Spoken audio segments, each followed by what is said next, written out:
नमस्कार साथियों, स्वागत है आपका एक और नई बेहतरीन कहानी में। तो साथियों, कहानी में अंत तक बने रहिएगा और यदि आपको कहानी अच्छी लगती है तो वीडियो को लाइक और चैनल को सब्सक्राइब करना बिल्कुल ना भूले। तो चलिए शुरू करते हैं इस दमदार कहानी को। राजन बहुत देर तक बिस्तर पर करवट बदलता रहा। उसकी आंखों से नींद गायब थी। कमरे में लाइट लैंप जल रहा था।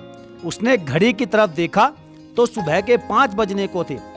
एक बार अपने पास सो रही पत्नी विशाखा की तरफ नजर डाली तो वह गहरी नींद में थी। बार बार भाभी का चेहरा राजन की आंखों के सामने घूम रहा था। बाबूजी और भैया के लिए आज की रात बड़ी ही मुश्किल है। क्या होगा आखिर कल सुबह? इसी के बारे में सोच सोचकर राजन बड़ा बेचैन था। डॉक्टर ने ऑपरेशन के बाद भाभी और माँ की हालत गंभीर बताई थी। राजन भी वहां अस्पताल में रुकना चाहता था, लेकिन भैया और बाबूजी के कहने पर अपनी पत्नी विशाखा को लेकर घर आ गया था, क्योंकि विशाखा मां बनने वाली थी। जहां मां इस परिवार का महत्वपूर्ण अंग है, वहीं भाभी भी घर की लक्ष्मी है। यदि दोनों में से किसी को भी कुछ हो गया तो परिवार पूरा बिखर सा जाएगा। भाभी ने इस परिवार को कितने अच्छे से जोड़ कर रखा था। उनके बिना घर का कोई काम तक नहीं होता। बस मैं ही उन्हें नहीं अपना पाया। एक पल भी मैं उन्हें बर्दाश्त नहीं कर पाता था। उनसे प्यार से बात करना तो दूर, उनकी सूरत से भी मुझे नफरत सी थी। उसी की वजह से माँ का भी कई बार अपमान किया। मुझे ऐसा लगने लगा था कि जैसे भाभी के कारण परिवार की सारी खुशियाँ छिन सी गई है। भैया का जीवन उदास और निराश हो गया है। क्या माँ का मन नहीं करता कि भैया अपनी पत्नी के साथ खुश रहे? पर उन्होंने सब जानने के बाद भी एक पागल लड़की को स्वीकारा। माँ को भाभी पर प्रेम लुटाता देखकर मेरा मन ईर्ष्या से भर गया था। पागल भाभी के कारण लोगों से न जाने कितने ताने सुने थे मैंने। लोगों ने तो माँ बाबूजी भैया को दहेज का लालची तक कह दिया था। कैसे समझाता उस समाज को कि उन्होंने ये सब सहानुभूति और मानवता में आकर किया। मैं एक पल भी भाभी को देखकर कभी खुश नहीं हुआ था। मैंने कितने सपने देखे थे भैया की शादी को लेकर, लेकिन भाभी की छवि मेरे सपनों से जरा भी मेल नहीं खाती थी। राजन सोचते सोचते अतीत में खोस आ गया। घर में 4 सदस्य थे। राजन का बड़ा भाई मनोज और माँ बाबूजी। बहुत ही खुशहाल परिवार था। मनोज एक छोटी सी प्राइवेट कंपनी में काम करता था। राजन उस समय इंजीनियरिंग की पढ़ाई कर रहा था। बाबूजी एक मामूली से कर्मचारी थे। मनोज दिखने में बेहद ही स्मार्ट था। बहुत सी लड़कियां उस पर मरती थी। राजन अपने भाई का बड़ा भक्त था। कोई भी काम अपने भाई से बिना पूछे नहीं करता था। एक दिन मनोज की माँ शर्मिला ने सबको बताया कि उनकी बहन ने एक लड़की की तस्वीर भेजी है। लड़की बहुत ही अच्छी और बहुत ही गुणी है और बहुत अमीर खानदान से है। यह सुनकर राजन बहुत खुश हुआ और बोला, माँ बस जल्दी से कोई अच्छी लड़की भैया के लिए पसंद कर लो ना, और भाभी ले आओ मेरी। मैं और भाभी मिलकर बहुत धमाल मचाएंगे। भैया तो ज्यादा कुछ बातें करते नहीं। बड़ा मजा आएगा इस घर में भाभी के आने के बाद। शर्मिला ने राजन का कान पकड़ते हुए कहा, भग शैतान कहीं का, जल्दी तो मुझे भी है। जल्द ही उस लड़की को देखने चलेंगे। मैं भी बहू लाकर अपनी जिम्मेदारियों से जल्द ही मुक्त होना चाहती हूँ। जब सबने तस्वीर देखी तो सभी को लड़की कोमल बहुत ही पसंद आई। राजन ने कहा, वाह भैया, लड़की तो बेहद सुंदर है। ऐसा लग रहा है कि जैसे चांद धरती पर उतर आया हो। यह सुनकर मनोज ने कुछ नहीं कहा, बस मुस्कुरा दिया। खैर, वह दिन भी आ गया जब सब उस लड़की कोमल को देखने गए। वो वाकई बहुत ही खूबसूरत लड़की थी। मनोज और कोमल ने बहुत देर तक बातें भी की। सभी को कोमल बेहद ही पसंद आई। मनोज के पिता ने कहा, हम 2-3 दिन में सोच समझकर जवाब देंगे। और फिर सब लोग घर पर आ गए। राजन अपने भाई की शादी को लेकर बेहद ही उत्साहित था। मनोज के पिता रमाकांत जी ने फोन करके कोमल के पिताजी को हाँ में जवाब दे दिया। लेकिन उसके अगले ही दिन अचानक शाम के समय कोमल अपने ससुराल आई। कोमल को यूं देखकर सभी लोग हैरान हो गए। उस समय राजन को छोड़कर बाकी सब लोग घर पर ही थे। कोमल ने सबसे कहा, मुझे माफ करना, मैं आप सबको शादी से पहले कुछ जरूरी बात बताना चाहती हूँ। मैं नहीं चाहती कि इस शादी की नींव किसी झूठ से रखी जाए। दरअसल बचपन में मेरी माँ की मौत हो गई थी और मेरी माँ स्टोव से जलकर मर गई थी। उस समय मैं करीब 12-13 साल की थी। मैंने माँ को जब इस हाल में देखा था, बहुत दिनों तक मैं सदमे में रही। उसके बाद मुझे दौरे से पड़ने लगे। जब भी मुझे दौरे पड़ते हैं, मैं चीखने चिल्लाने लगती हूँ, बेहोश भी हो जाती हूँ। उसके बाद बहुत ही कमजोर महसूस करने लगती हूँ, अपने आप से उठा तक नहीं जाता। पिताजी ने मेरा अच्छे से अच्छा इलाज भी करवाया, लेकिन ज्यादा फायदा नहीं हुआ। पिताजी ने दूसरी शादी भी की। सौतेली माँ ने मुझ पर ममता भी लुटाई, लेकिन मैं अपनी माँ को भूल नहीं सकी। मुझे आज भी कभी कभी दौरे पड़ते हैं। मुझे देखने कई लड़के आए, लेकिन मेरा सच जानकर सबने शादी से इनकार कर दिया। इसलिए मेरे माता पिता ने यह फैसला किया कि वे यह बात अब किसी से भी नहीं कहेंगे, और उन्होंने मुझे भी चुप रहने को कहा। लेकिन मैं किसी भी रिश्ते की शुरुआत झूठ से नहीं करना चाहती। शादी के बाद मैं एक अच्छी पत्नी और बहू बनने की पूरी कोशिश करूंगी। बाकी फैसला आप सब लोगों के ऊपर है। कोमल यह कहकर वहां से वापस अपने घर चली गई। उसके बाद घर में एक शांति का माहौल सा छा गया। शर्मिला, रमाकांत और मनोज सभी कसम में थे कि क्या करें। शर्मिला ने कहा, लड़की नेक दिल और साफ है, नहीं तो भला कौन आकर यह सब बताता है। रमाकांत भी इस बात से सहमत था। मनोज चुपचाप कमरे में चला गया। जब कुछ देर बाद राजन घर आया तो उसे इस बात का पता चला। उसने अपने माँ बाबूजी से कहा, इसमें सोचना क्या है? आप सब उस पागल लड़की को घर में लाकर भैया का जीवन बर्बाद क्यों करना चाहते हो? इनकार कर दीजिए इस रिश्ते से। रमाकांत और शर्मिला चुप थे। यह देखकर राजन ने कहा, यह सब आप दहेज के लिए कर रहे हैं, और दहेज के लिए भैया की बलि दे दोगे क्या?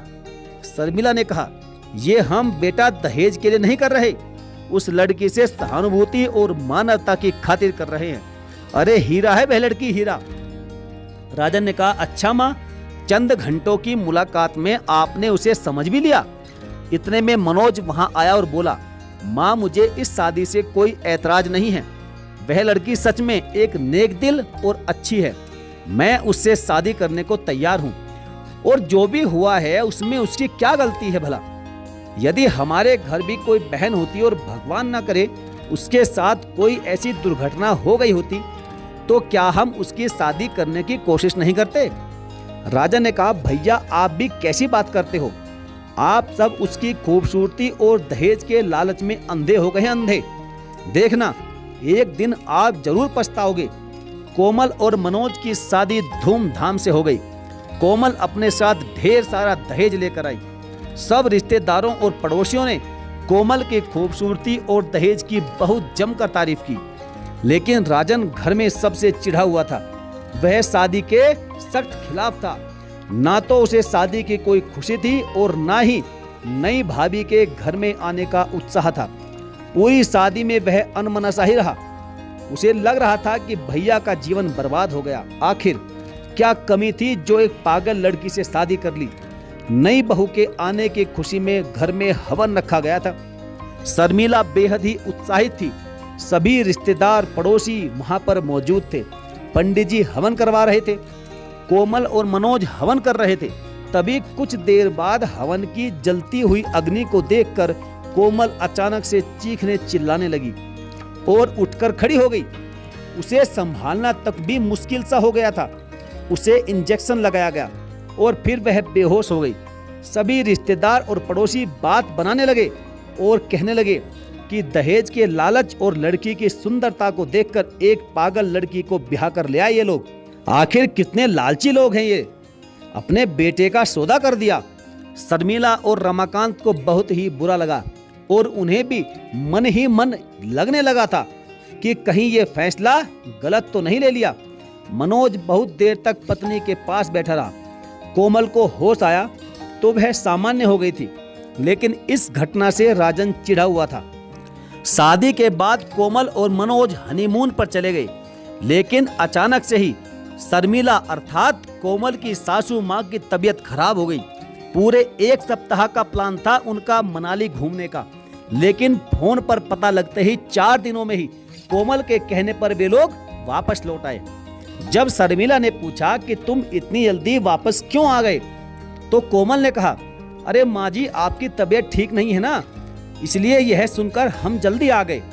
यह सुनकर वहीं बैठा राजन मन ही मन बड़बड़ाया, तुम्हारे जैसी पागल औरत मेरे भैया का क्या मन मोह पाई होगी हनीमून पर।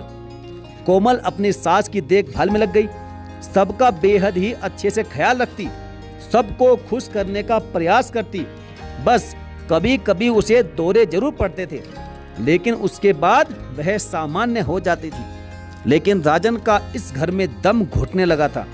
वो अपनी भाभी से नफरत करने लगा था।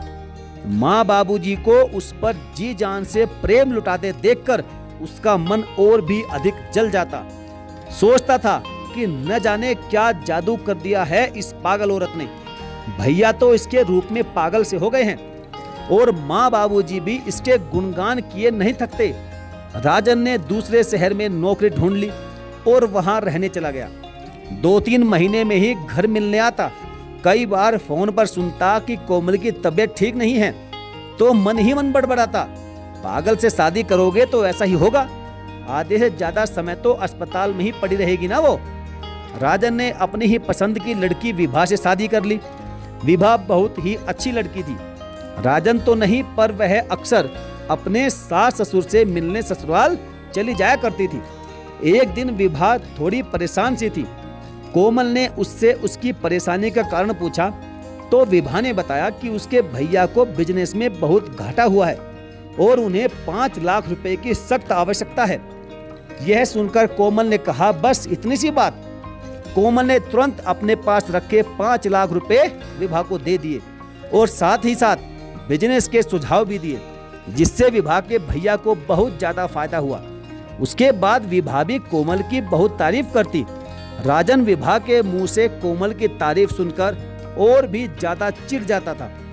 कई बार फोन पर पता चलता कि कोमल को दौरा पड़ा, उसे अस्पताल में ले जाना पड़ा। राजन तो मिलने नहीं जाता, कहता कि इसमें कौन सी नई बात है, लेकिन विभा दौड़ी चली आती। विभा कई बार राजन को समझाती थी कि भाभी बहुत ही अच्छी है, आप उनसे बात किया करो, लेकिन राजन के कानों पर जूं तक नहीं रेंगती थी। जब विभा बताती कि भाभी के बीमार होने पर माँ उसे अपने हाथ से खाना खिलाती है, जूस पिलाती है, बाबूजी दिन रात आगे पीछे बहू बहू कहकर घूमते हैं, भैया भी बहुत सेवा करते हैं, तो न जाने क्यों राजन का मन ईर्ष्या से भर जाता। रविवार का दिन था, राजन अखबार पढ़ रहा था, तभी उसके पिता रमाकांत का फोन विभा के फोन पर आया। फोन राजन ने उठाया। उसके पिता ने घबराते हुए स्वर में पूछा, विभा कहाँ है? राजन ने कहा, क्यों, क्या हो गया? आप घबराए हुए क्यों हैं? आपकी लाडली बहू फिर से बीमार हो गई क्या? राजन के स्वर की कड़वाहट रमाकांत से छिपी ना थी। बस उन्होंने इतना ही कहा कि तेरी माँ बीमार है, और इतना कहकर उन्होंने फोन रख दिया। राजन और विभा घबराते हुए तुरंत अस्पताल पहुंचे। मनोज और रमाकांत बेहद ही बेचैन से थे। कोमल रो रो कर कह रही थी कि मेरी किडनी माँ जी को दे दो, पर उन्हें बचा लो। तब राजन और विभा को पता चला कि माँ की दोनों किडनियां खराब हो चुकी है और उसे जल्द से जल्द कोई डोनर चाहिए, नहीं तो उन्हें बचाया नहीं जा सकेगा। राजन यह सुनकर हैरान था कि माँ को अचानक यह क्या हो गया। यदि कुछ हो गया तो अनर्थ हो जाएगा। लेकिन अगले ही पल कोमल की बात सुनकर सोचने लगा, ढोंगी औरत यहाँ भी ड्रामा कर रही है, पागल कहीं की, माँ को बचाएगी है, इसी के कारण हम सबका जीवन नरक बन गया, नरक। डॉक्टर की सलाह लेकर सबका परीक्षण किया गया। राजन और कोमल दोनों अपनी किडनी शर्मिला को दे सकते थे, लेकिन कोमल जिद पकड़कर बैठ गई और बोली, मेरे जीवन का कोई मूल्य नहीं है, मैंने आप सबको हमेशा कष्टों के सिवा दिया ही क्या है। यदि राजन भैया को कुछ हो गया तो विभा का क्या होगा, विभा के होने वाले बच्चे का क्या होगा, क्योंकि वह प्रेग्नेंट है। यह सब सुनकर सब चुप हो गए। कोमल और शर्मिला को ऑपरेशन थिएटर में ले जाया गया। ऑपरेशन का समय लंबा ही होता जा रहा था। डॉक्टर ने बताया कि ऑपरेशन कामयाब हो गया है, लेकिन कोमल अब भी खतरे से बाहर नहीं है। पहली बार राजन ने अपनी भाभी के गुणों को जाना था कि वह सचमुच में कितनी अच्छी और कितनी गुणी है। उन्होंने परिवार को बांध कर रखा, यह बात तो वह अब तक समझ नहीं सका था। उसकी आंखों से आंसू बह निकले। आज तक उसे पागल, भैया को बर्बाद करने वाली, न जाने क्या कहा। हमेशा यही कहा कि मर क्यों नहीं जाती, मर जाए तो पीछा छूटे इस पागल औरत से। लेकिन आज उसके लिए मन ही मन राजन प्रार्थना कर रहा था। मन में डर भी था कि कहीं भाभी को कुछ हो गया तो भैया की जिंदगी तो बर्बाद ही हो जाएगी। भाभी से माँ, बाबूजी, भैया और विभा को कितना लगाव है। राजन अपनी ही सोच में डूबा हुआ था कि तभी विभा ने आवाज दी, राजन उठो, 7 बजने को आए हैं, अस्पताल चलना है। दोनों अस्पताल गए। कुछ दिन बाद डॉक्टर ने कहा कि कोमल खतरे से बाहर है। यह सुनकर सबकी जान में जान आई। शर्मिला पहले से बेहतर महसूस कर रही थी। सब लोग खुश थे। राजन और विभा कोमल से मिलने गए। विभा प्यार से कोमल के बाल सहलाने लगी। राजन ने पूछा, भाभी कैसी हो? आज इन 6 सालों में पहली बार कोमल ने राजन के मुंह से भाभी शब्द सुना था। उसकी आंखों के कोर गीले हो गए, या यूं कहे कि उसकी आंखों में आंसू आ गए, और बोली कि मैं ठीक हूं। जल्द ही दोनों सास बहू ठीक होकर घर आ गए। राजन के दिल में जो कोमल के लिए नफरत थी, वह प्यार और इज्जत में बदल गई थी। उसके मन का मैल धुल चुका था और अब दोनों का रिश्ता देवर भाभी के मधुर रिश्ते के जैसा था। दोनों बहुत हंसी मजाक करते। यह देखकर सभी लोग बहुत खुश थे। तो साथियों, आज की यह कहानी आपको कैसी लगी, आप हमें कमेंट बॉक्स में जरूर लिखें और वीडियो को लाइक करके शेयर करना बिल्कुल ना भूलें। और हाँ साथियों, यदि आपने अभी तक हमारे चैनल को सब्सक्राइब नहीं किया है तो सब्सक्राइब करके बेल आइकन को जरूर से जरूर प्रेस कर लीजिएगा। तो चलिए साथियों, मिलेंगे फिर और किसी बेहतरीन कहानी में। तब तक के लिए धन्यवाद। जय हिंद।